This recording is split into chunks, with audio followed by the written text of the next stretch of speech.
Assuming the project has in fact been scheduled, as can be seen on the screen, we now need to create and assign resources to this particular project. In this video, we will learn how to do that, and we will also learn how to show the resource name to the right-hand side there, which is a fairly nice feature. So here is the button you would click for creation of resources, or one could go to Enterprise and go there as well. Let's create the resources. PrimaVera divides resources up into three categories: labor, non-labor, and material. We'll add a few for this just to show how that's done. We won't be exhaustive, just we will emphasize the three different resources. So let's create one resource, which would be the artisan. Understand that all the resources involved in all enterprises are available, so you get this message, and that's what's happening here. But then the wizard comes up and one can add the resources, and I'm going to call this, okay, artisan, okay, give it my own code. All right, must be unique. There we go. So that already existed, so it added a 1. I'm going to say artisan, okay, and the type is going to be labor.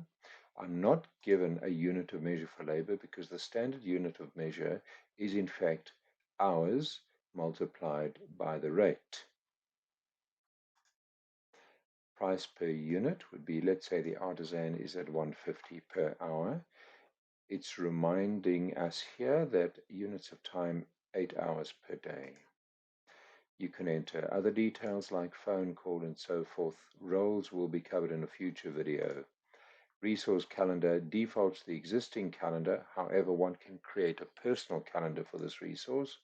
And there we go. For 5-day work week, we can edit it there. We go to next, and the actuals for this resource are auto-completed. Okay, assuming that the work is proceeding according to plan. That is, if he works 4 hours out of the 8 hours, it's multiplied across. There we go, and Art1 has been created. Let's create a new resource. But you will note here that if I create a new resource, it creates this as a subcategory of that one, which I don't want. But let's call this build resource ID. Let's see. Yes, that's also not unique, so we're going build 1, and I'm going to call this a builder. Okay, next.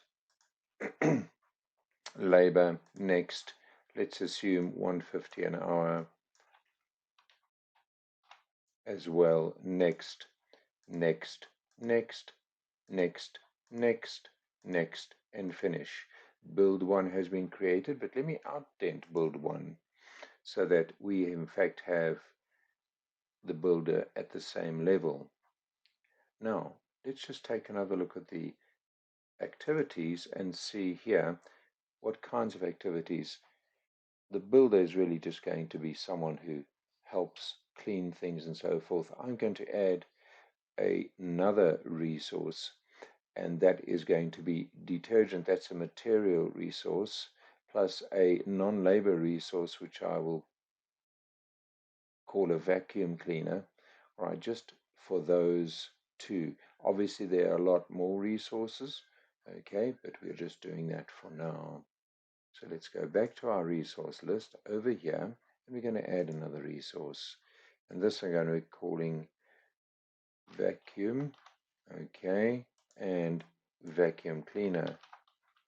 You can give it any code you want. Okay, vacuum -1, let's do that. Next, this would be non-labor machinery equipment, also not allowed a unit of measure, and that we need to adjust later, but it's assuming work by the hour as well. So let's say this was previously estimated to be 50 per hour, and there we go. We're going through. It doesn't really operate according to I suppose it does operate according to a calendar, but that's debatable. And then we can go finish here. Let's outdent that. Notice the icon now says machinery. And I'm now going to add a material. and the material is going to be called a detergent. Okay, DET-1 and detergent. Okay, and the detergent is now, of course, going to be material, and now it is. And we would just add that as a ubiquitous measure. One can go with lump sum, one can go each. One would have to have created other metrics, since it is clear that the designers of PrimaVera don't really consider meters, etc., with the default installation. So I'm going to go with that, okay, and add that, all right, and next, and then we're going to say price per unit. Okay, this is going to be difficult, but we will just add in a price per unit. The problem is the units now become time and it's multiplied across, so we can overwrite that later. Right, so there we go, and finish. So let me outdent the detergent so it becomes a material. Do you see the three kinds of resources over there? So let's go to activities now and start assigning resources. Okay, I always advise that we start from the top. Okay, we can assign over here resources, or we can go to that box over there. I would recommend either, but we need to activate this little dialog over here, and this stays active, and then you move from top to bottom. So move furniture out, artisan, added. Okay, move the IT equipment out. Let's say the builder is activated there. Clean carpets, let's add the vacuum, and clean walls, let's add the detergent. Okay, notice below here it is in fact added.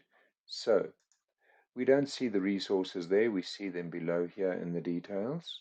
All right, but if we wanted to see them there, all right, we would need to go to bars, and we would need to choose the relevant bar and current bar labels. That's the one.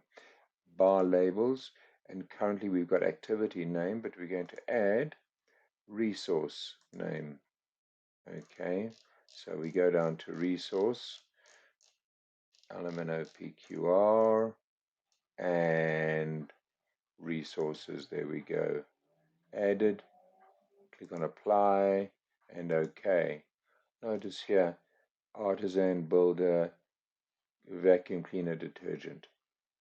And so that's how resources are added.